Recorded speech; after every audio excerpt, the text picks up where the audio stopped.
ഈ സംസ്ഥാനത്ത് അടുത്ത 5 ദിവസം ശക്തമായ മഴ തുടരാൻ സാധ്യത. ഇന്നും നാളെയും അതിശക്തമായ മഴയ്ക്ക് സാധ്യതയുണ്ടെന്ന് കേന്ദ്ര കാലാവസ്ഥാ വകുപ്പിന്റെ മുന്നറിയിപ്പുണ്ട്. മലപ്പുറത്ത് റെഡ് അലർട്ടാണ്.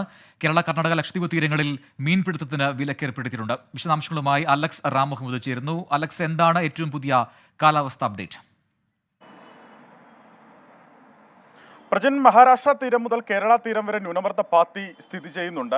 അതുപോലെ തന്നെ പടിഞ്ഞാറൻ തീരത്ത് കാലവർഷക്കാറ്റ് അടുത്ത 3 ദിവസം ശക്തി പ്രാപിക്കുമെന്നും കേന്ദ്ര കാലാവസ്ഥാ വകുപ്പ് അറിയിക്കുന്നു. സംസ്ഥാനത്ത് അടുത്ത 5 ദിവസം പരക്കെ ശക്തമായ മഴയ്ക്കുള്ള സാധ്യത കേന്ദ്ര കാലാവസ്ഥാ വകുപ്പ് പ്രവചിക്കുന്നുണ്ട്. അതേസമയം ഇന്നും നാളെയും സംസ്ഥാനത്ത് പലയിടങ്ങളിലും അതിശക്തമായ മഴയ്ക്കോ അതിതീവ്രമായ മഴയ്ക്കോ സാധ്യതയുള്ളതായും കേന്ദ്ര കാലാവസ്ഥാ വകുപ്പ് അറിയിക്കുന്നു എന്നുള്ളതാണ് ഏറ്റവും പ്രധാനപ്പെട്ട കാര്യം. മധ്യ കേരളത്തിലും വടക്കൻ കേരളത്തിലും മലയോര മേഖലയിലും മഴ കനക്കാൻ സാധ്യതയുണ്ടെന്ന മുന്നറിയിപ്പ് നൽകുന്നുണ്ട്. തിരുവനന്തപുരം, കൊല്ലം ഒഴികെയുള്ള 12 ജില്ലകളിൽ ഇന്ന് മഴ മുന്നറിയിപ്പ് നൽകിയിട്ടുണ്ട്. അതിൽ തന്നെ മലപ്പുറത്ത് അതിതീവ്ര മഴയ്ക്കാണ് സാധ്യത. മലപ്പുറത്ത് റെഡ് അലർട്ട് പ്രഖ്യാപിച്ചിട്ടുണ്ട്. കോട്ടയം, എറണാകുളം, ഇടുക്കി, കോഴിക്കോട്, വയനാട്, കണ്ണൂർ, കാസർഗോഡ് ജില്ലകളിൽ ഇന്ന് ഓറഞ്ച് അലർട്ട് പ്രഖ്യാപിച്ചിട്ടുണ്ട്. പത്തനംതിട്ട, ആലപ്പുഴ, തൃശൂർ, പാലക്കാട് ജില്ലകളിൽ യെല്ലോ മുന്നറിയിപ്പും നൽകിയിട്ടുണ്ട്.